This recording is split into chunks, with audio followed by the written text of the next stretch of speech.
საღამოშვიდობისა გმადლობთ რომ გვიყურებთ. ბაჭო ახალაია უახლოეს 2 თვეს პატიმრობაში გაატარებს. სასამართლომ დღეს მთავარი პროკურატურის მოთხოვნა დააკმაყოფილა და თავდაცვისა და შინაგან საქმეთა ყოფილ მინისტრს გამოძიების ინტერესებიდან გამომდინარე აღკვეთი ღონისძიების სახით პატიმრობა შეუფარდა. თანამდებობრივი უფლებამოსილების გადამეტებაში ბრალდებული კიდევ 2 მაღალი რანგის სამხედრო გაერთიანებული შტაბის უფროს გიორგი კალანდაძესა და მე-4 ბრიგადის მეთაურს ზურაბ შამათავას მოსამართლის გადაწყვეტილებით 20,000 ლარიანი გირაოს სანაცვლოდ გაათავისუფლებენ. ხელისუფლების ცვლილების შემდეგ ყოფილი მაღალი თანამდებობის პირთა დაკავება ყოველთვის ხდება პოლიტიკური სპეკულაციების მიზეზი. გამონაკლისი არ მხრივ არც საქართველოა. ბაჭო ახალაიას დაპატიმრებას უკვე მოყვა ყოფილი ხელისუფლების მხარდაჭერთა პროტესტი და ახალი მმართველი ძალის პოლიტიკურ ანგარიშწორებაში დადანაშაულება. ერთის მხრივ ის რომ საზოგადოების ერთ ნაწილში თავდაცვისა და შინაგან საქმეთა ყოფილი მინისტრი რბილად თუ ვიტყვით საუკეთესო რეპუტაციით არ სარგებლობს, მართლაც ვერ გახდება მის მიმართ სისხლის სამართლებრივი დევნის მიზეზი. თუმცა ახალაიას მინისტრობის პერიოდში არსებული დარღვევების თემა თავის დროზე სახალხო დამცველის არაერთ ანგარიში მოხვდა. მადრესაში ომბუდსმენის მოადგილე 2006-2009 წლებში. სოფო ხორგოვანი.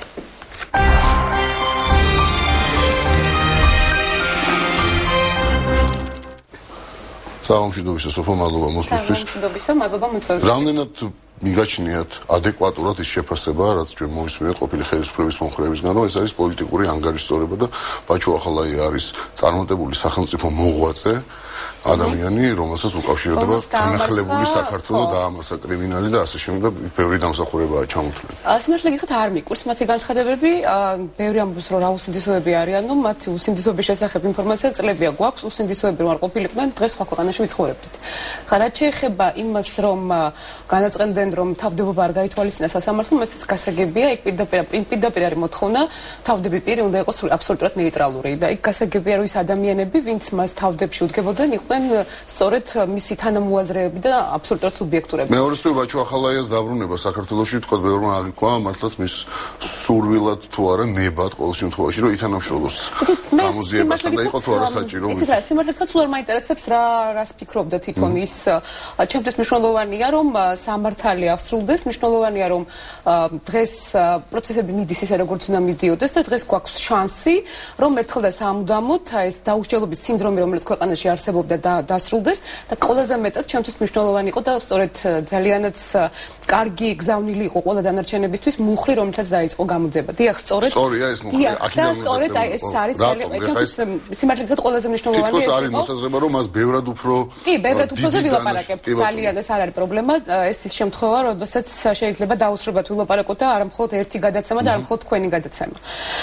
რაც შეეხება ამ მუხლს, როდესაც ვამბობდით ხოლმე, როდესაც ოპოზიციაში ვიყავით ან ადამიანები როცა ამბობდნენ ეს არის კრიმინალი ხელისუფლება, რატომღაც ყოველს ეგონა კრიმინალს თუ ეძახი, ეს აუცილებლად უნდა გულისხმობდეს რაღაცა საშინელ დანაშაულს. აი რაღაცა 12 წლიან მუხლს ან 20 წლიანს ან უნდა ნიშნავდეს მაინც ყაჩაღს. მაგრამ კრიმინალი ან როცა ვაპარაკობთ უფლებამოსილების გადამეტებაზე ან ბრუტად გამოყენებაზე, ეს არის სისხლის სამართლის კოდექსის მუხლი და სისხლის სამართლის დანაშაული. შესაბამისად, ისინი არიან სისხლის სამართლის დანაშაულები.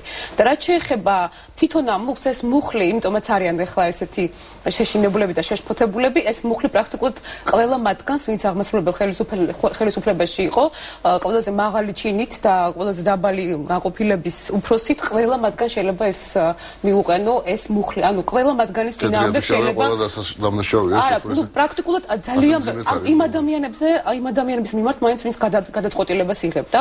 თუმცა ბაჭო ახალაის შემთხვევაში არანაკლებ მძიმე მუხლია. არა, წამება, რა თქმა უნდა, მაგრამ თავისუფლების უკანონო აკეთა საკმაოდ მძიმე მუხლია. მაგრამ აი რაც შეეხება ბაჭო ახალაიას, მე არ ვილაპარაკებ ციხეებში არსებულ ვითარებაზე, რას აკეთებდა ეს ციხეებში და რა ინფორმაცია ჰქონდა ჩვენ იმ პერიოდში რაც ხდებოდა ციხეებში. ამაზე საუბარს არ ვაპირებ, ამაზე ბევრი ისაუბრებს.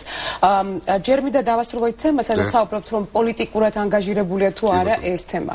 აქ არის და მაინც და მაინც ძალიან ბევრი ის რაღაც მტკიცებულებები რაც იყო აღიარებებით კი არა ჩვენებები რომლებიც გვაჩვენეს და ეს რა თქმა უნდა საკმარისი არ არის. მე აბსოლუტურად ვეთანხმები მოსაზრებას რომ მხოლოდ აღიარებითი ჩვენებით როგორც ადრეს ხელისუფლება, წასული ხელისუფლება აკეთებდა, როგორც რაგზასაც მიმართავდა, მხოლოდ აღიარებითი ჩვენება რა თქმა უნდა არ არის საკმარისი მტკიცებულება იმისთვის რომ ჩვენ ვიღაც რომელიმე კონკრეტულ ადამიანის ბრალეულობა დავიჯეროთ საზოგადოებამ. მაგრამ აღიარებითი ჩვენებებთან დაკავშირებით ხო ამერიკის კონსტიტუცია საერთოდ უგზავნოს ადამიანს საკუთარი თავის წინააღმდეგ საბჭოთა სისტემის მიერ და ზოგადად ალბათ ყველა ასეთი ტიპის ყველა დიქტატურის ყველა ასეთი ტიპის ძალადობაზე აგებული სისტემების შედეგია და განუყოფელი ნაწილია ინკვიზიტორებიც ვიცით, რომლებიც როდესაც აღიარებდნენ რომ დიახ ჯადოქარი ვარ და რაღაც ცოცხლებს ვждები და დავფრინავ. ანუ ეს ახალი არ არის. მაგრამ მხოლოდ აღიარებით ჩვენებები რა თქმა უნდა არ არის საკმარისი, თუნდაც ხვალ მოვისმენთ ბაჩო ახალაიას მხოლოდ აღიარებით ჩვენება, ეს იმას არ ნიშნავს რომ ეს მხოლოდ ეს არის საკმარისი მტკიცებულება. მაგრამ არც იმის მოთხოვნა რომ მაინც და მაინც ვიდეო ჩანაწერი უნდა მქონდეს ან აუდიო ჩანაწერი რომ დავიჯერო ვიღაცის ბრალეულობა. ან შემთხვევაში უბრალოდ არ ხერხდება. რა თქმა უნდა, კი, ძალიან ის ვიდეო ჩანაწერი რაც ჩვენ ნახეთ ყველამ და რამაც შოკში ჩააგდო საზოგადოება, რა თქმა უნდა მნიშვნელოვანი იყო თავისთავად, მაგრამ ბრალის წაყენებისათვის არ არის აუცილებელი და იმისათვის რომ ჩვენ ყველამ დავიჯეროთ რომ ეს ადამიანები არიან დამნაშავეები და საქმე პროკურატურამ სწორად და კარგად გამართული მიიტანოს სასამართლოში და მოსამართლესაც გაცილებით მეტი ინფორმაცია ქონდეს, ამისთვის საკმარისი მტკიცებულებების მოპოვება შესაძლებელია. მეგეთქვით ერთ შემთხვევას, ანუ მე არ ვაპირებ ხა იმას საუბარს, კრიმინალურ სამყაროს ებრძოდა თუ არა და გმირია რომელსაც კრიმინალური სამყარო დაამარცხა. მე ვისაუბრებ კონკრეტულ ერთ შემთხვევაში, როცა არის საუბარი საკუთრების უფლებაზე. თუ ჩვენ ვლაპარაკობთ იმაზე, რომ ამ ხელისუფლებას თურმე ეს არიან გმირები, რომელსაც ქვეყანა ნატოსკენ მიყავდა, რომელსაც დაამარცხა კრიმინალი, როგორ იქცევა, ანუ რას აკეთებდნენ კრიმინალური სამყაროს წევრები? რეკეტორი რას აკეთებს? ის მოდის შენთან, კერძო ბიზნესმენთან და გეუბნება წილი მომეცი, ან ჩემიას გადა. ეს არის მეთოდი. ამ ზუსტად ასეთი მეთოდებით მოქმედებდნენ. ერთ კონკრეტულ შემთხვევას ვიტყვი, როდესაც ჩვენ, როცა მე სახელმწიფოს მოადგილე ვიყავი, მოქმედდეს არა ქართულმა საქართველოს მოქალაქეებმა, იყვნენ თურქეთის მოქალაქეები და საუბრობდნენ მათი საკუთრების უფლების შელახვის საკითხზე. ეს იყო შემთხვევა და იმ საქმეში, რომელიც ჩვენ წარმოადგენთ, რომელიც შევიდა სახალხო დამცველის მოხსენებაში, არ არის მხოლოდ იმ ადამიანების მიერ მოყოლილი ჩვენების გარდა იყო იქ მითითებული, მაგალითად, იქ საუბრობდნენ, როგორ ურეკავდა სასჯელ ახსნილების დეპარტამენტის უფროსი, მისი მოადგილე რეზო ჭარბაძე და კიდევ მეორე კახა ბუცხრიკიძე, კონკრეტულად ბიზნესმენებს და პირდაპირ იყო მითითებული ნომრები, რომელი ნომრებიდან განხორციელდა მათ მიმართ, საიდანაც ირეკებოდა მათთან. ანუ ეს რომ ხელისუფლებას ინტერესი რომ ქონოდა ეს შეესწავლა, გამოეძიებინა, მაშინ ადვილად შესაძლებელი ადვილად დადგინდებოდა რომ სასჯელ ახსნილების დეპარტამენტის უფროსი რატომ უნდა ურეკავდეს შუაღამისას რომელიმე ბიზნესმენს. ან რა კავშირი აქვს სასჯელ ახსნილების დეპარტამენტის უფროსის მოადგილეს. ან როდესაც ის თურქი მოქალაქე, რომელმაც წარმოდგენა არ აქვს სასჯელ ახსნილების მესად შეიძლება ვიცი სადაც არის. ის აღწერს დეტალურად, როცა მე სტამბულში ჩავედი ამ ადამიანებთან შესახვედრად, დეტალურად აღწერს სად მიიყვანეს, როგორ მიიყვანეს, კაბინეტში როგორ გახადეს ფეხსაცმელი, რომ შეამოწმეს პლიანად, როცა ის შევიდა ბაჩო ახალს კაბინეტში. ანუ ბევრი მტკიცებულება არსებობს, რითაც შეიძლება დადგინდეს ამ ადამიანებს პრობლემა. თქვენ ფიქრობთ, რომ ეს არის რაღაც პირველი ეტაპი და გამოძიების პერიოდში კიდევ იქნება სხვადასხვა ეპიზოდები ბაჩო ახალს. რა თქმა უნდა, სამწუხაროდ იგივე თქვენს მოხსენებებში, სახალხო დამცველის მოხსენებებში ძალიან ბევრი შემთხვევა არის და მე სწორედ ამას ვამბობ, რომ ეს არ არის მხოლოდ ციხეში არსებულ ვითარებაზე და არა მხოლოდ იმაზე, რომ თუმცა ციხეში არსებულ ვითარებაზე პასუხისმგებელი ბაჩო ახალია. ძალიან ბევრი როცა თვითონ პირადად მონაწილეობდა და თვითონ პირადად აყენებდა შეუერთებას. ეს ყველაფერი დასტურდება. ეს ყველაფერი არსებობს და ამის დადგენა შესაძლებელია. რა თქმა უნდა, შეიძლება ვერ ვიშოვოთ ვიდეო ჩანაწერი, სადაც პირდაპირ ჩანს, როგორ ურტყამს ბაჩო ახალაია რომელიღაცა პატიმარს. მაგრამ ვიდეო ჩანაწერის არსებობა არ არის აუცილებელი და მხოლოდ ყველაზე ერთადერთი მტკიცებულება, რომელთაც ჩვენ მხოლოდ დავიჯერებთ. არსებობს სპეციალური, როგორ გითხარით, ანუ არსებობს პროცედურა, როგორც ხდება გამოძიება და ასე რომ მე მაქვს სხვა რაღაცაზე, ანუ როდესაც ესენი ამბობენ, რომ ჩვენ გმირები, თურმე ვიღაც გმირები, რომლებიც ქვეყანას ყავდა და რომლებიც თურმე ხელის გულზე უნდა ვატაროთ და მიმტკიცებენ, რომ იმიტომ რომ ქურდული სამყარო დაამარცხეს. მეც არ მომწონს ქურდული სამყარო და არაც არ მინდა რომ ქურდულმა სამყარომ მართოს ქვეყანა.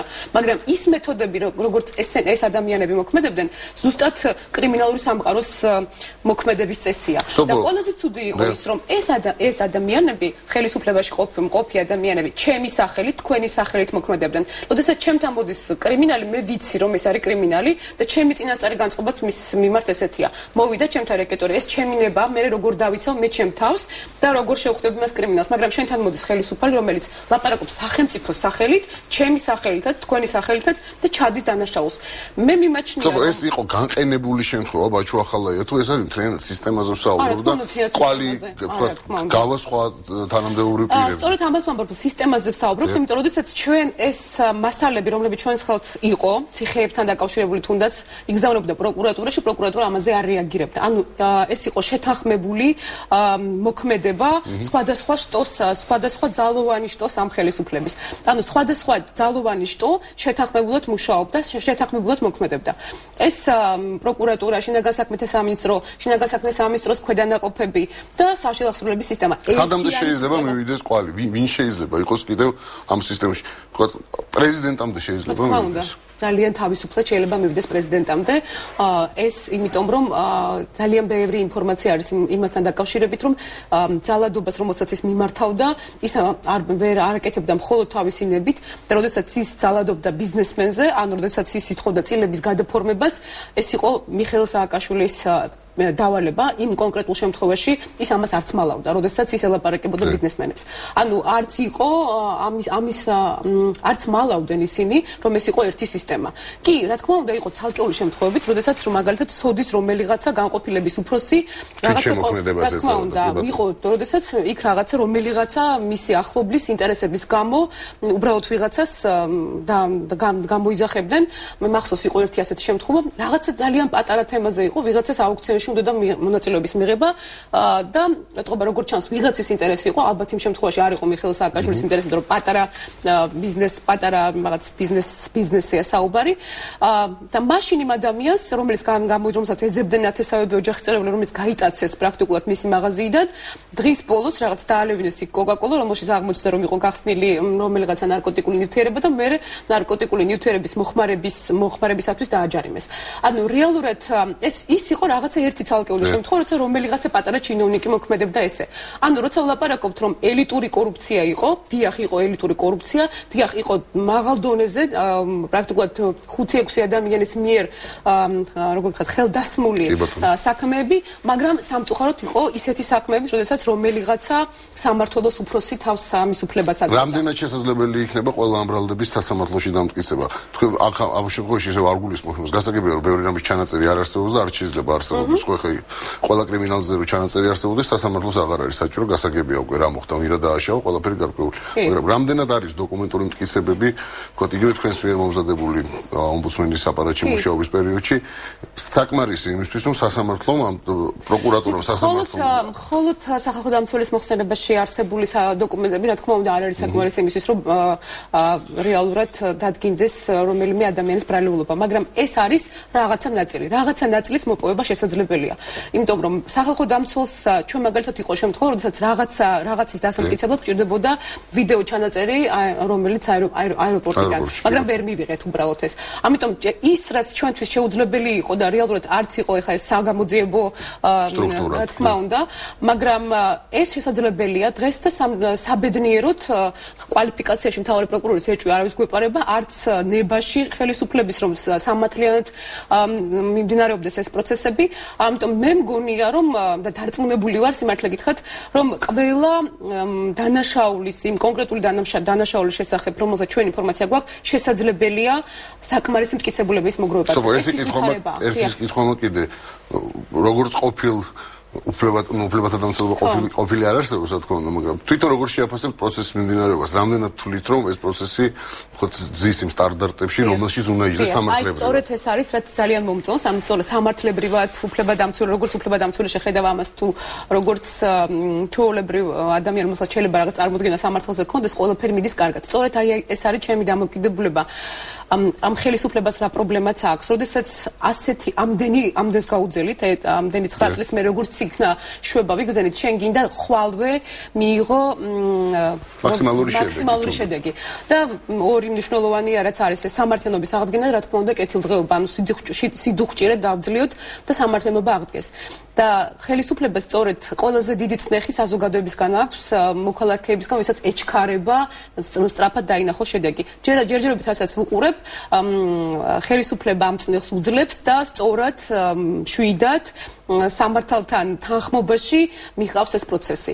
ერთადერთი რაც შეიძლება ჩემი მხრიდან ვურჩიო ხელისუფლებას ეს არ ეხება ახლა კონკრეტულად სამართალდამცველო ამ კონკრეტულ შემთხვევას, ზოგადად მეტ კომუნიკაციას ვითხოვ ხელისუფლებისგან. მე რა თქმა უნდა არ მინდა რომ ყოველ დღე ვუყურო პრემიერ-მინისტრს, რომელიმე მინისტრს, რომელიც ლენტებს ჭრის სადღაც, რა თქმა უნდა ეს არ მინდა, მაგრამ მე დღეს სამწუხაროდ ესეთი ვითარება შეიძლება სხვა ქვეყანაში არ მჭირდებოდეს და არ მინდოდეს კონკრეტულად ვიცოდე რასაკეთებს დღეს რომელიღაცა მინისტრის მოადგილე, მაგრამ დღეს ის ვითარებაა რომ ამ ხელისუფლებამ არა მარტო ის პრობლემები მოაგვაროს რომელიც მაქვს, ამ ხელისუფლებამ უნდა დაანერგოს ჩვენში და ჩვენ ახალი სახელმწიფო ააშენოს, იმიტომ რომ ძალიან თანამონაწილეობის შეგრძნება დავარქვა და ამას დამიბრუნოს და ნდობა დამიბრუნოს ხელისუფალის. შეიძლება ოდესღაც არც დავინტერესდე ვინ იქნება ფინანსთა მინისტრის მოადგილე, მაგრამ დღეს მაინტერესებს და მაინტერესებს დღეს კონკრეტულად რასაკეთებს. დღეს ასეთი ვითარება, უნდობლობა მაინც არსებობს და დღეს მჭირდება მეტი კომუნიკაცია მათი მხრიდან, როგორც ადრე როცა საარჩევნო კამპანიის დროს დადიოდნენ და ბევრი ინფორმაციას ვიღებდით მათგან, დღესაც მინდა ეს ხელშეხება მათ, ანუ უნდა ვგრძნობთ მოსახლეობას, საზოგადოებას, პულსზე უნდა ეჭროს ხელი. მე აქ არ გულისხმობ, რომ რომელიღაცა მინისტრის მოადგილესთან დაკავშირებით ვიღაცა შეიძლება რამე პრეტენზია ქონდეს. მე პირადად მივცემდი კარტ ბლანშს მინისტრს, რომელიც იღებს პასუხისმგებლობას იმ დარგში არსებულ ვითარებაზე და მივცემდი კარტ ბლანშს და ვეტყოდი, შენ ხარ, მე მოგიცხადა შენ ნდობა, შენ პასუხისმგებელი და თუ რაღაცას აკეთებ, გამაგებინე და მითხარი რას აკეთებ და როგორ. ჩემთვის ეს ძალიან მნიშვნელოვანია. ეხლა რას შეეხება ოპოზიციაში ყოფილი ხელისუფლების განცხადებებს ან პრეტენზიებს, ჩვეულებრივი ამბავია, მოვისმენთ მათ პრეტენზიებს და ეს პრეტენზიები ალბათ იქნება და კარგია რომ არსებობს პრეტენზია და რა თქმა უნდა იყოს.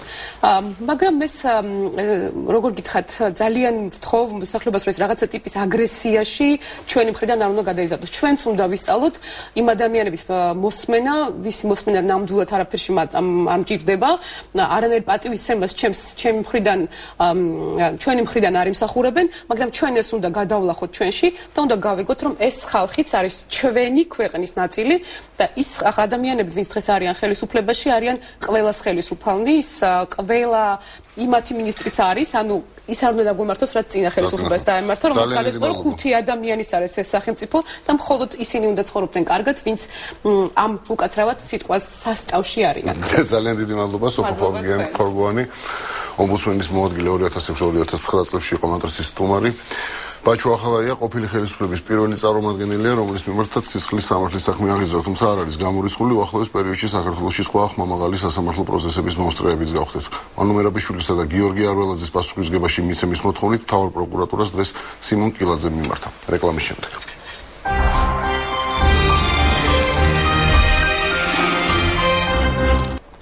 Ori 2006 წელს პრეზიდენტის ადმინისტრაციის საზოგადოებასთან ურთიერთობის სამსახურის თანამშრომელი სიმონ კილაძე ჯაშუშობისა და სახელმწიფოს ღალატის ბრალდებით გაასამართლეს. დღეს სიმონ კილაძემ ოფიციალურად მიმართა პროკურატურას ვანო მერაბიშვილისა და გიორგი არველაძის პასუხისმგებაში მიცემის მოთხოვნით. მისი მტკიცებით გამოძიების მიმდინარეობისას შინაგან საქმეთა მაშინდელი მინისტრის ვანო მერაბიშვილის მითითებით მასზე ფსიქოლოგიურ ზეწოლას ახორციელებდნენ და პირდაპირ ემუქრებოდნენ, რომ თუ კი იგი არ აღიარებდა დანაშაულს, მის შვილებს ფიზიკური განადგურების საფრთხე შეექმნებოდათ. სიმონ კილაძე მადრისაში.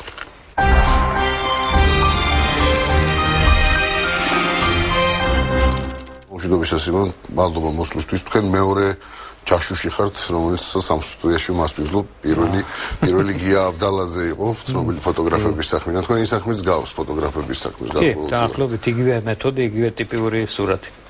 რაზე მოგედავენ? რა იყო ოფიციალური საბაბი მოდავების?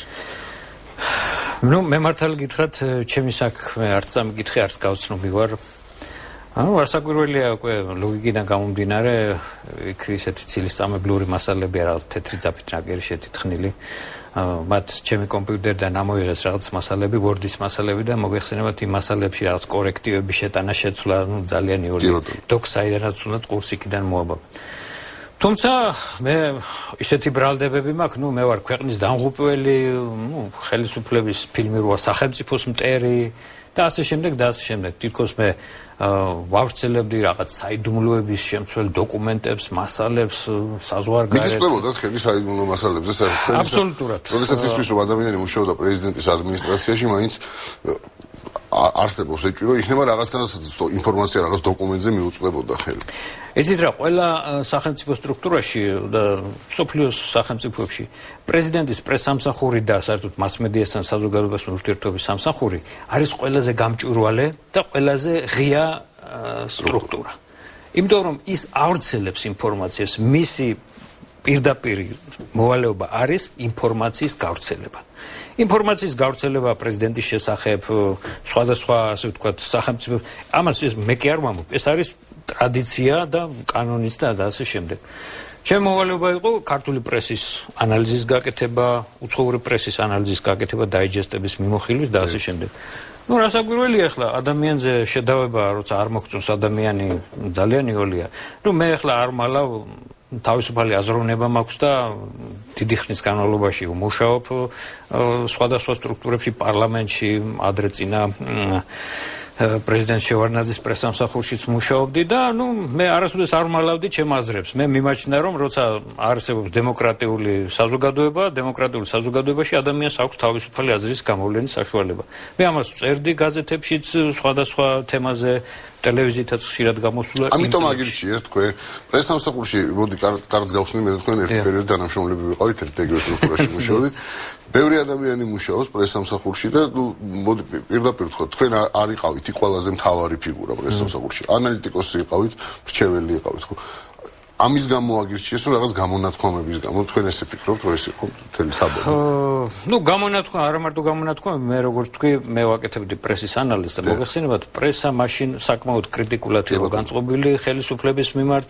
ну პრესაში ახლა დადებითიც იბეჭდებოდა, უარყოფითიც იბეჭდებოდა და აქედან გამომდინარე მე უარყოფითსაც ვაკეთებდი და რასაკვირველია ახლა არც ერთ ხელისუფლებას არ მოეწონება, როცა უარყოფითი მასალები ვრცელდება მის შესახებ და არა მარტო პრესით, არამედ რომ პრესის რომელიღაც თანამშრომელი ამას კიდევ ავრცელებს. მე არ დავმალავ, მე ამერიკის საელჩოსაც უგზავნიდი ქართული პრესის მასალებს. და აქედან გამომდინარე შეიძლება ამანაც შეიტანა გარკვეული. მაგრამ მე ცოტა უკან დავბრუნები და მოგახსენებთ, მე არავითარი დაშვება არ მქონდა აბსოლუტურად. რაიმე საიდუმლო დოკუმენტთან, რაიმე даже კონფიდენციალური დოკუმენტიც კი არ მოგეხსენებთ, არის კონფიდენციალური, არის საიდუმლო და ასე შემდეგ. ჩვენთან როგორც გითხარით, იყო ძალიან ღია სტრუქტურა. ეს იყო ჩვენი ძირითადი ფუნქცია. ასე რომ მე რაიმე საიდუმლოს შემცველი დოკუმენტი რო ვინმესთვის გამეგზავნოს ან რაიმე გამევრცელებინოს, ასეთი რამე აბსოლუტურად არც მქონდა დაშვება საიდან. ხო და მაგრამ როგორც თქვი, ესე იგი, როცა ხელისუფლებას არ მოწონს აი ჩემი საქმიანობა კერძოდ აქედან გამომდინარე მე უკვე არასაიმედო პიროვნება ვიყავ. სიმონ, თქვენ ძალიან გონიერი ადამიანი ხართ, მე ბევრი წელია გიცნობ და მაქვს უფლება ესე თქვა. თქვენ დღეს შეიტანეთ განცხადება ვანო მერაბიშვილისა და გიორგი აროლაძის წინააღმდეგ. გჯერათ რომ ეს თქვენ განცხადებაში მოყვანილი ფაქტები მართლა საკმარისია იმისთვის რომ ამ ადამიანების მიმართ აღიძრას სისხლის სამართლის საქმე. თქვენ თვითონვე გაანალიზეთ თქვენი განცხადება. რამდენად რეალურია, რამდენად დასაბუთებულია თქვენის მხრიდან რომ ვანო მერაბიშვილი არის ადამიანი რომელიც დამნაშავეა იმაში რომ თქვენ ციხეში გაატარებთ რაღაც პერიოდი. ну იცით რა, რასაკვირველია, მე არა ვარ ასე ვთქვათ ბოროტ გამზრახველი და შურის მაძიებელი, მე ედმონ დანტესი არა ვარ და არც არავის ის არ მინდა რომ რაღაც ციხეში წავიდეს და სასამართლო მოეწყოს და რაღაც. მაგრამ მე ამას ვამბობ ჩემი სუბიექტური აზრით.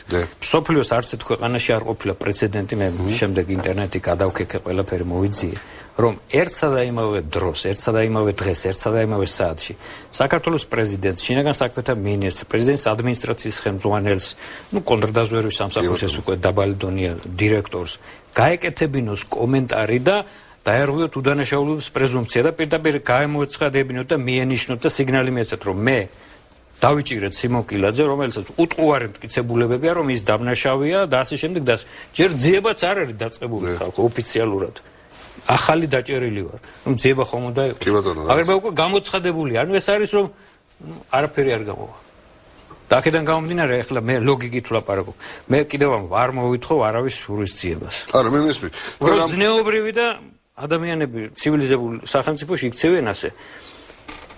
ბატონებო, შევცდით, ვის არ მოსულია შეცდომა? შევცდით და აქედან გამომდინარე, იქნებ საზოგადოებას პატიება ვთხოვოთ. თუმცა თქვენ ამბობთ, რომ თქვენზე იყო ზეწოლა, გემუქრებოდნენ შვილების უსაფრთხოებისადმი მუქარით, ასე შემდეგ. დაამბობთ, რომ ეს ხორციელდებოდა უშუალოდ ვანო მერაბიშვილის მითითებით. რა გაძლევთ საბაბს, რომ ეს ვანო მერაბიშვილის მითითებით ალბათ მე ამას იმიტომ ვამბობ, რომ სახელმწიფო მრჩეველს და საერთოდ პრეზიდენტის ადმინისტრაციის სახელმწიფო მოსამსახურეს ყოველდღე არ იჭერენ. თუ ვინმეს დაჭერა ხდება ამ დონის თანამდებობის მქონე პიროვნებისა, ეს წინასწარ, ესე იგი, ყველა მიცის სახელმწიფოს ხელმძღვანელებმა, რასაკვირველია ეს თვითონ ბატონმა ვანო მერაბიშვილმაც კარგად იცოდა, ბატონმა გიორგი აროლაძემაც, ბატონმა ზურაბადაშვილმაც, რომელიც სხვადასხვის მაშინ იყო გენერალური პროკურორი და მისი სანქციის გარეშე ამ დონის პიროვნების დაჭერა არ მოხდებოდა. და რასაკვირველია პრეზიდენტმაც იცოდა, აბა იმ დღეს რომ გამოვიდნენ და გააკეთეს ეს კომენტარები და განცხადებები და ქვეყანას მოსდეს CNN და ის არ დარჩენილა BBC რომ ჩემზე არ გადაცემულიყო. რამდენადაც მე ვიცი, ზუსტად თქვენს დაპატიმრებას წინ უსწროდა თქვენი შეხვედრა გიორგი არველაძეს. დიახ. რა მოხდა? მე იმ დილით 2006 წლის 28 მარტს სპეცტელეფონები ჰქონდა დამირეკა სამდივნოს უფროსმა და მითხრა რომ ბატონ გიორგისო თქვენთან შეხვედრა სურსო. მე რასაკვირველია, მე უკვე ვაკეთებდი იმ შემოვალეობას, იმ სამსახურებრივ მოვალეობას ვასრულებდი. ავედი 5 წუთში ზემოთ და იქ უკვე როგორც მითხრა არის შესულიო ვიღაცაო და მე გეტყვიო რა არის სათქმელიო და მე მოვისმინე რასაც ვაკეთებდი შემაქო კარგიაო ეს ყველაფერი და ახლა მე ჩამოვედი შეგაქუარა შემდგომ ორგანომ და გინდა რომ უფრო კარგად გააკეთო. არ გასულა 5 წუთი დამადგნენ თავზე რუსთავი და კიდევ და სხვა ესეთი ტელევიზიები. შემოვარდნენ სპეცსამსახურები, აბა თქვენ დაპატიმრებული ხართ. ანუ რა შეამოწმეს ნამდვილად იყავით თუ არა თქვენ სამსახურში და იქნებოდით თუ არა. ეს ყველა მიცოდა, აბა ისინი როგორ შემოვიდოდნენ არველაძის გარეშე შენობაში, სახელმწიფო კანცელარია მთელი დაცვა და ისინი იცავს. ამიტომ ვამბობ, რომ ეს პიროვნებები ყველაფერი იცოდნენ, ყველაფერი ოპერაცია დაგეგმილი იყო მაგათ მიერ. მე კიდე ხაზს უსვამ. ხალხო, მე შურიზებას არ ვაპირებ. კიდევ ვეუბნები, აი ედმონ დანტესი არა ვარ, მაგრამ შეცდომა ვის არ მოსვლია. ბრძანეთ რომ შევწდით. და აქედან გამომდინარე საზოგადოებას თხოვეთ პატიება. თორემ სხვაგვარად არ გამოვა. თუ თქვენ ახლა თავს დებთ რომ დემოკრატები ხართ და ხართ დიდსულოვანი ადამიანები, მაშინ დაამტკიცეთ თქვენ დიდსულოვნება. გუშინ წინ ბატონმა ვანო ბრძანა რომ ჩვენ ისეთი ასე ვთქვათ ახალი ხელისუფლებისგან არ მოგწონს ეს კაკებისტური მეთოდები და ისა. მე მივმართავ ბატონ ვანოს. თქვენ არ იყავით ჯერ ერთი ჩემი დაპატიმრების თაობაზე რომ ასეთი ფორმით დამაპატიმრეთ. მეორე კიდე ძალიან კარგად ახსოვს საზოგადოებას როგორ შუაღამისას როგორ შეუვარდი ზოგიერთებს და დააპატიმრეთ. მე ვიტყოდი, მე ცოტა კორექტივ შევიდა. ეს იყო NKVD-სტური დაპატიმრება, 30-იან წლების დაპატიმრება. როცა აღიარება იყო მტკიცებულების დედოფალი, როცა ვიშინსკის თეორია მეფობდა და ეს თეორიები თქვენ გადმოიტანეთ დღევანდელ საქართველოში. მადლობა ღმერთს რომ ეს უკვე წარსულია. ძალიან დიდი მადლობა სიმონ მოსკოვში, ძალიან დიდი მადლობა თქვენი ამბის მოყოლისთვის. დაველოდოთ პროკურატურის რეაგირებას, გჯერათ რომ რაღაც რეაგირება იქნება, მაგრამ წინამდელ შემთხვევაში არ შეიტანეთ ალბათ განაცხადსაც. მე მინდა რეაბილიტაცია.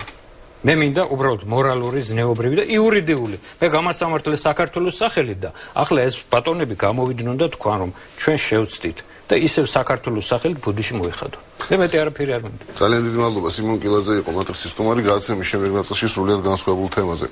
ძველი თბილისის დაცვის საზოგადოებრივი საბჭო დედაქალაქის ისტორიულ უბნებში მშენებლობებზე მორატორიუმის განუცხადებას ითხოვს. ხელოვნებაცოდნე ლალი ანდრონიკაშვილი რეკლამის შემდეგ.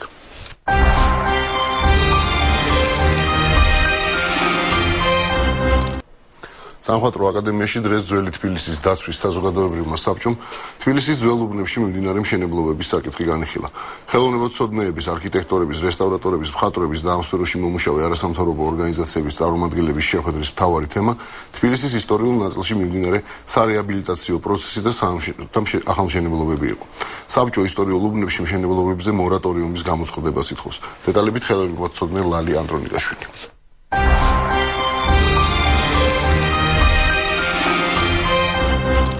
სამშვიდობის ხალხური მადლობა მოგზაურობისთვის. რამდენადაც ვიცი მორატორიუმი თლად ზუსტი სიტყვა არ არის იმის ასახსნელად, რასაც თქვენ ითხოვთ. რა მდგომარეობს თქვენი მოთხოვნა? იცით რა შეუბრალოდ საქმეს მორატორიუმი ერთხელ უკვე იყო ჩვენ სინამდვილეში, ანუ როდესაც 2003 წელს მოხდა ეს ცნობილი მოვლენები, გამოცხადდა მორატორიუმი იმ მიზნით, რომ დაალაგებულიყო ურბანული პოლიტიკა ქალაქში. და ეს მორატორიუმმა გასტანა რამდენიმე თვე და როდესაც აღდგა უკვე ეს როდესაც დაალაგდა ურბანული პოლიტიკა. აღმოჩნდა რომ ძალიან რთული გადანაწილება დაბეჭდილება მოხდა და ამდენად ჩვენ ვფიქრობთ რომ ეს ცოტა საშიში თემა როცა მორატორიუმი ცხადდება ერთიანად და ნუ ამას გვირჩევნია არ ვიცი ეს კიდე თათბირის ის არის ჩვენ ჯერ არ მისულართ საბოლოო აზრამდე რომ აი სწორედ წერტილოვნად იმ მშენებლობებზე იყოს მიმართული მთელი ჩვენი ძალისხმევა რომლებიც განსაკუთრებულად ოდიოზურია ასე ვთქვა და არღვევს აი ამ ჩვენი ისტორიული ქალაქის თქვენს ხიდის დაშლის მომხრე ხართ აი მაგის მშვიდობის და ძალიან მithმა გამოიწვია საზოგადოებაში უკვე აშენებულის დაანგრევა ბევრს არ მოწონს მეორეს რომ ბევრს არ მოწონს არ ეწერება ეს ხიდი თქვა რაღაც არქიტექტურაში იცით რა შესაძლოა მე მინდა გითხრათ რომ აი იმას რაც დღეს არის რიყეზე და მიმდებარე ტერიტორიაზე აი იმ არსებულ სურათს მე მაგალითად აი იმ დღესაც ვუწოდე აქ ვიყავი ამ სტუდიაში თქვენთან ვუწოდე ურბანული ქაოსი იმიტომ რომ ამას როდესაც შეხედავ ეს არის რაღაცა სრულიად ალოგიკურად ერთმანეთთან არანაირად კავშირი არ აქვს ამ შენობებს და არის აი ვოლუნტარისტულად მოფიქრებული რაღაცა რაც აი ვთქვათ ამას არ აქვს გეგმა არ აქვს ერთიანობა ხიდი ამ კონცეფცია არ არსებობს ნუ არ ვიცი ყოველ შემთხვევაში ეს კონცეფცია არ ჩანს ესე არ შენდება რაღაც რომ აიქვე იყოს ხიდი იქვე იყოს იუსტიციის სახლი მერე იყოს ეს ფუქსასის ეს ორი რაღაც მილი იქვე არის კიდევ ეს შანგრილა ეს ყველაფერი ძალიან მძიმე შთაბეჭდილებას ტოვებს ერთად კიდევ საბაგიროს ქვედა სადგური რომელიც სრულიად ქარხანას გავს ანუ ეს ყველაფერი ერთად არის ძალიან მძიმე შესახედი ამიტომ ესე ცალკე ხიდზე ან რაღაცაზე ლაპარაკი ამ წუთში შეუძლებლად კიდე შესაძლებელია თქვა რაღაც ძველი თბილისის იერის აღდგენა იმ სარეაბილიტაციო სამუშაოების შემდეგ ეს ჩემი პერსონალური აზრია ეს ყველაფერი უკვე სათამაშო ქალაქს დაემსგავსა მარტო შესაძლოა ლამაზია განათებულია მოვლილია სუფთაა მაგრამ რაღაც რეალობას მოწყვეტილია თვითონ ნამდვილად მართალია ჩვენ ძალიან ბევრი დავკარგეთ ამ პროცესში იმიტომ რომ ეს იყო რეაბილიტაცია ქართულად ესეთ ამ მსგავსი რეაბილიტაციის პრეცედენტი მე მაგალითად არ ვიცი ცივილიზებულ სამყაროში ასე არ ხდება იმიტომ რომ ესე ნაჩქარევად პროექტების დამტკიცება შემდგომ ყველანაირად გათვლილი აი მხოლოდ სოციალურ კონტექსტზე რომ ვთქვათ კმაყოფილი იყოს მოსახლეობა და შინაგანებაში ის მოსახლეობაც აღმოჩნდა რომ უკმაყოფილოა იმიტომ რომ ხარისხიანად ეს არ არის გაკეთებული და მივიღეთ შედეგი ის რომ ძალიან ბევრი ძეგლი ძალიან ბევრი ღირებულება ძველ ქალაქში დავკარგეთ საბოლოოდ ამდენად ეს პროცესშიც ალბათ უნდა სრულიად გადასხვაფერდეს გადავიდეს თავის რიტმში ჩვეულში რომელიც არის ძალიან სხვა ტემპებზე არის მშვიდი და მეცნიერულად დასაბუთებული და ასე შემდეგ. არსებობს ესეთი მეცნიერულად დასაბუთებული განვითარების გეგმა. გააქვთ თქვენ უკვე ესეთი შეიძლება ვთქვათ რომ აი ეს არის გეგმა და ამით უნდა ვიმუშაოთ. იცით რა შესაძლოა? აი ეს ჯერ ესეთი არსებობს ორგანიზაციები საქართველოში რომლებიც უკვე ძალიან დიდი ხანი მუშაობენ ამ თემაზე. მაგალითად ერთ-ერთი ესეთი თვალსაჩინო არის საქართველოს იკომოსი, რომელმაც იგივე ძველ კალა-უბანში გააკეთა ერთი მონაკვეთი, იქ რამოდენიმე სახლი და გააკეთა ისე როგორც არის წესი და რიგი ასე თქვა და ნუ შეგიძლიათ ახვიდე და ნახოთ ზედა ბეთლემის ხოლმის განაშენიანება არის გაკეთებული მართლა ისე როგორც არის ნიმუში იმისთვის როგორ უნდა გაკეთდებოდეს რეაბილიტაცია თუ აი ამ გამოცდილებას გავიზიარებთ და გავყვებით ხო ალბათ მივიღებთ რაღაც საინტერესო კი არა და ღირებულ და ღირსეულ შედეგს იმიტომ რომ რამოდენიც მე ვთქვა იკომოსი მართალია ხარისხიანად აკეთებს მაგრამ ნუ შესაბამისად მათი მუშაობის ტემპი საკმაოდ დაბალია და აქ იყო მოთხოვნა რომ ყველაფერი სწრაფად გაკეთდეს ვისგან იყო ეს მოთხოვნა ნუ არ ვიცი ვისგან არა ხო ამით იმართებდა ხო არა იმიტომ რომ სულ ამაზეა ლაპარაკი რომ ეს ჭირდებოდა ჩვენ ქვეყანაში ჩქარა და რაღაცა მე მეორე რომ ინგრეოდა ამბობენ უკვე ისეთ მდგომარეობაში იყო რომ თუ სასწრაფოდ არ გავამაგრებდით რეაბილიტაციას არჩევ დაინგრეოდა აი ბრა ისეთ რა ეხა აქ ამის საშუალება არ გვექნება მაგრამ ნამდვილად მერწმუნეთ რომ არსებობს მოდელები მსოფლიოში შემუშავებული რომელიც იძლევა საშუალებას რომ ეს ტემპიც დავაგდოთ და გავაკეთოთ ისე როგორც მოგვეთხოვება და ამასთან ერთად იყოს ეს ასე ვთქვათ მოსახლეობისთვის არც ესე მტკივნეული არსებობს ეს მოდელები უბრალოდ ამას უნდა უძგდება და არ უნდა პოლიტიკური ვთქვათ ზეწოლა და არ უნდა რაღაცა თარიღი რამდენად რეალურია რომ აი პოლიტიკის გარეთ დადგეს ის რაზეც ჩვენ ვსაუბრობთ ხო იმიტომ რომ ეს თული თემაა მე გეთახმებით იმიტომ რომ ძალიან ისეთია ხო ვთქვათ მომგებიანი პოლიტიკურად და მაგრამ აი შედეგი ხო ვნახეთ არა იმიტომ რომ ამან ვთქვათ მე მგონი მაინც ერთ-ერთი ესეც იყო რომ მაინდამაც კმაყოფილი მოსახლეობა არ იყო მე ვყოფილ ვარ თელავში ციღნაღშიც ბოლო დროს ბათუმში და ადგილობრივი მოსახლეობა იყო უკმაყოფილი იმიტომ რომ სინამდვილეში შედეგი მივიღეთ მე უნდა დავესეს ხო მე მყავს კოლეგა თელაველი ხელოვნებაცონე რომელმაც დაარქვა ამას ცრუ რეალიზმი და მე მგონია რომ არის მშვენიერი ტერმინი იმიტომ რომ ეს ყველაფერი არ ტოვებს რაღაც სიცოცხლის უნარიანი შთაბეჭდილებას ხო ეს იგი რაღაცა სუდად გავაკეთე მე დავესესხები ერთ ჩემს მეგობრს რომელმაც სიღნაღი როდესაც ნახა ახლად რეაბილიტირებული. მითხრა რომ მე არ ვიყავი ჯერ ნაყოფი და ვკითხე როგორ მოგეწონა და მე მითხრა იცი რა გაკითხრავ აი ესეთ შეგრძნება მქონდა რომ ცოტა ხანში კლინტის სტუდი გამოვა ცხენით ან რაღაც ვესტერნის დეკორაციას და მსგავსებს ყველაფერი. ეგ მინდოდა თქვენ წამოწიეთ ის თემა რაზეც მე მინდოდა მეკითხა. თქვენ ძველ თბილისზე საუბრობთ, თუმცა მთელ საქართველოში გვაქვს ანალოგიური პრობლემები. აი საქართველოს ვინ დაიცავს ამ შემთხვევაში? თქვენ ძველი თბილისის რეაბილიტაცია. არა, მე არ მაქვს ძველ თბილისზე ნამდვილად, იმიტომ რომ პირიქით მე იმ საბჭოში რომელსაც კულტურის სამინისტროში ადრე მოღვაწეობდი, იმ საბჭო განიხილავდა ისტორიული ქალაქების მდგომარეობას. რა თქმა უნდა, ეს მთლიანად არის ჩვენი მემკვიდრეობა და ყველაფერი ერთად არის ისე გადასარჩენი. ანუ რაც დავკარგეთ, მაგრამ ეხა რაც დაგვრჩა, იმას უნდა სრულიად შეიცვალოს. აქ არის ორი პრობლემაა, რამდენადაც მოხდება. ერთი არის ახალმშენებლობები რეალურად, რომლებიც მიმდინარეობს ისტორიულ ქალაქში და მეორე არის სარეაბილიტაციო სამუშაოები, რომლებიც ასევე მიმდინარეობს იმ ქალაქებში. ორ ხაზად შეიძლება გაიყვანოს. რაც შეეხება ახალმშენებლობებს, ისინი უნდა გაჩერდეს ცალსახად, ესეა მოთხოვნა. თუ არის იქ რაღაც შესაძლოა განიხილოთ, თქვა, ნახოთ რამდენად ჯდება, თქვა.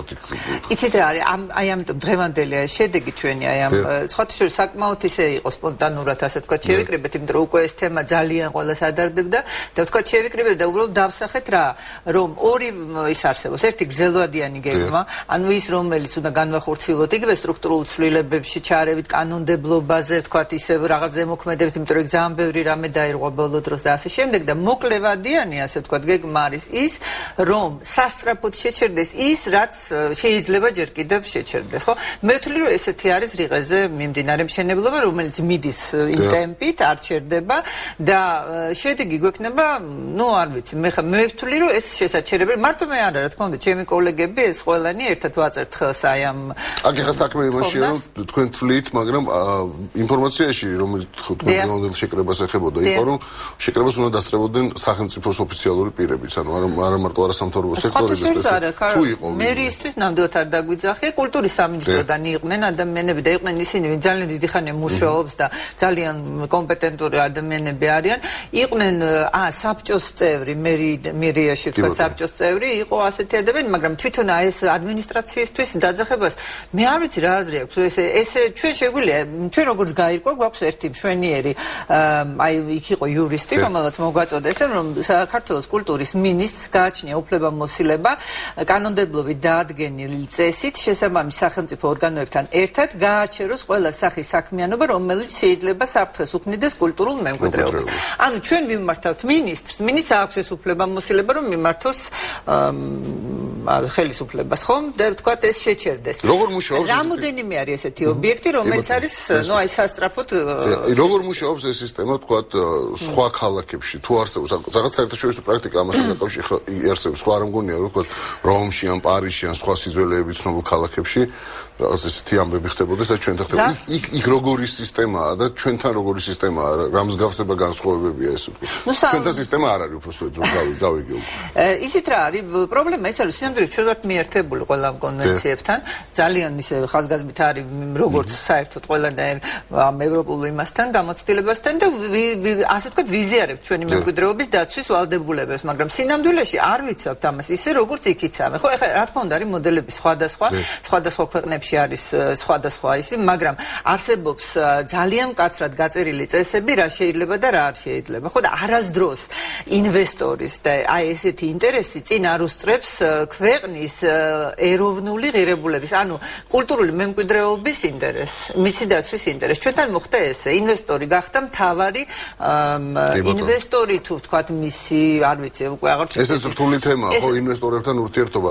იმ ადამიანებმა თუ მოდით შესაძლოა არსებობს ვიღაც არაკეთილსინდისიერი მყიდველი, ეს ცალკე შემთხვევა, ეს კრიმინალური შემთხვევა, მაგრამ არსებობენ რაღაც კომპანიები, რომლებიც სრულიად ლეგალურად შეიძინეს რაღაც ტერიტორია თუ რაღაც შენობა და მათ სახელმწიფოსგან უკვე მიღებული აქვს გარკვეულწილად რაღაც ალბათ ნებართვა, აი მაგალითად აი კონკრეტული შემთხვევა არის ზუსტად ესეთი, აი ამას არ გააკეთებდა არც ერთი ნორმალური ქვეყანა, მე ესე მგონია, როდესაც აი ამ იმეილს ან ცნობილ შენობას მოუხსნეს სტატუსი ძეგლის და შემდგომ შესთავაზეს ის ინვესტორს, ხომ? ეს უკვე იყო ძეგლის გაყიდვა არ შეიძლება. ძეგლის გაყიდვა არ შეიძლება და მოუხსენის სტატუსი, მოხსნილ სტატუსში მოხდა ის, რომ ეხლა იმელი არის აი ესეთ მდგომარეობაში, როგორც არის გაძარცვული, გადაუხურავი, იქ უკვე ზიანდება ყველაფერი და ნუ ფაქტიურად არც ვიცი, სასწრაფოდ ვითხოვთ მისთვის სტატუსის დაბრუნებას და შემდგომ რეაბილიტაციის პროცესში ჩართვას. აი ესეთი როგორ უნდა აი სულ მზად ყოფნა, რომ ოღონდ ინვესტორმა მოგხედოს და ჩვენ სტატუსსაც მოხსნით ამ ძეგლებს და ყველაფერს ასე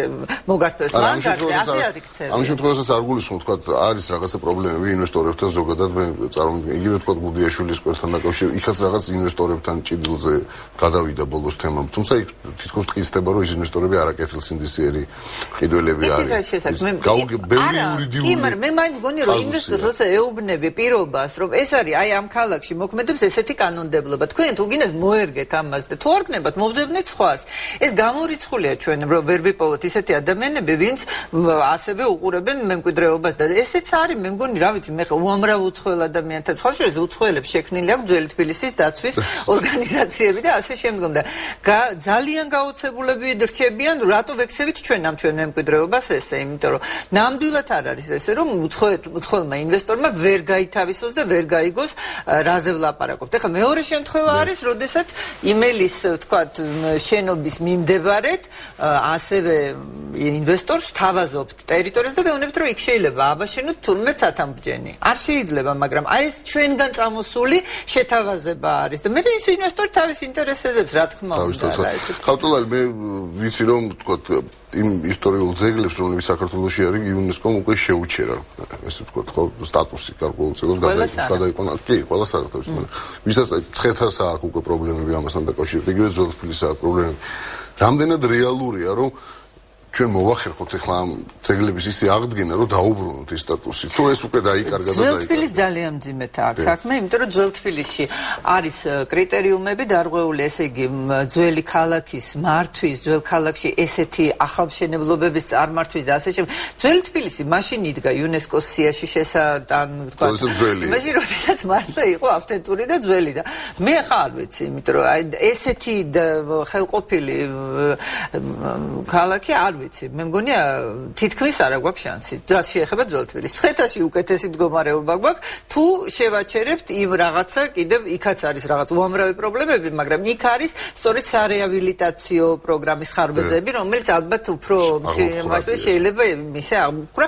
იმ პირობით ასევე რომ არ დავიწყებთ ცხეთაშიც რაღაცა საოცარ მშენებლობას. ერთი კითხვა მაქვს კიდე ბაგრატის ტაძარმა წარმოაჩინა რომ თქვა პრობლემა არის კულტურულ მემკვიდრეობას შორის და თქვა რელიგიურ ასე ვთქვათ გაგებასთან ისე ვთქვათ აი ამის დარეგულირება როგორ შეიძლება მოხდეს იმიტომ რომ საქართველოში ბევრი ეკლესიაა რომელიც ძველია მართალია დანგრეულია მაგრამ რაღაც ისტორიულ ძეგლს წარმოადგენს ახლა ამ პერიოდში თუ კი მათ აღვადგენთ ვთქვათ იმის გამო რომ ვთქვათ რაღაც რელიგიური აი როგორ ამის მოწესრიგება როგორ შეესწრთული საკითხი ეს მართალი გითხრათ ძალიან რთული საკითხი აღმოჩნდა იმიტომ რომ ცოტა სხვადასხვანაირად უყურებს ამას ესე იგი ვთქვათ საერთოდ ძეგლთა დაცვითი კანონმდებლობა და კონსერვაციის პრინციპები რომლებიც სოფლიოში არის ესე გაბატონებული და ვთქვათ ჩვენ სფეროში მოქმედებს და ეკლესიის დამოუკიდებლობა კომისიაში ეკლესიის წარმომადგენლები რომლებსაც შეუძლიათ გაიგნო რაზე არის საუბარი ეხლა აი ამ ეს არის საზოგადოებრივი საბჭოად გითხრათ და ამ წუთში არა მაგრამ საერთოდ კომისიებში ადრე ყოველთვის იყო ეკლესიის წარმომადგენლები და რა თქმა უნდა ძალიან მნიშვნელოვანია პოზიციების დაახლოება.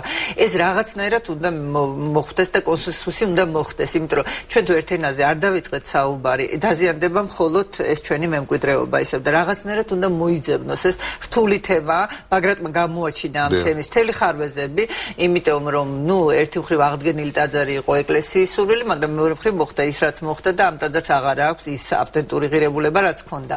და რა ვიცი მე მაინც იმედი მაქვს რომ აი ამ პოზიციების დაახლოება მოხდება და ეს იქნება პრინციპიალურად შესაძლებელია თუ პრინციპიალურად შეუძლებელია აი ბაგრატის ტაძარმა მე მგონია ჩვენ პრინციპიალურად შეუძლებელია ამ ეტაპზე იყო შეუძლებელი და მე ვიმედოვნებ რომ შესაძლებელია იმიტომ რომ მე ვიცი მაგალითად რომ ეკლესიაში არის ადამიანები ნამდვილად ეკლესიური ადამიანები რომლებიც მოხდებიან რომ რაღაცები გადასახედია ასევე თქვა ჩვენგანაც ალბათ შეიძლება რაღაც კომპრომისიც მე მგონია რომ ეს პოზიციები შეიძლება დაახლოვდეს აქ ძალიან ბევრი პრობლემაა მაგრამ მე მართლა ოპტიმისტურად ვარ განწყობილი არ უყურებ ესე რომ შეუძლებელი ძალიან დიდი მადლობა ხალხონლალი თქვენ ოპტიმიზმებია რომ აქვს საფუძველი არა მარტო ეკლესიასთან მიმართებაში ზოგადად თქო ძეგლების დაცვასთან დაკავშირებით ლალი ანდრონიკაშვილი ხელოვნებაცოდნე იყო მატრიცის სტუმარი გადაცემა დასრულებულია რამდენიმე წუთში ვასილ მაღლაფერიძის კონსილიუმი გავა პირდაპირ ეთერში მე ორშაბათამდე გემშვიდობით მადლობა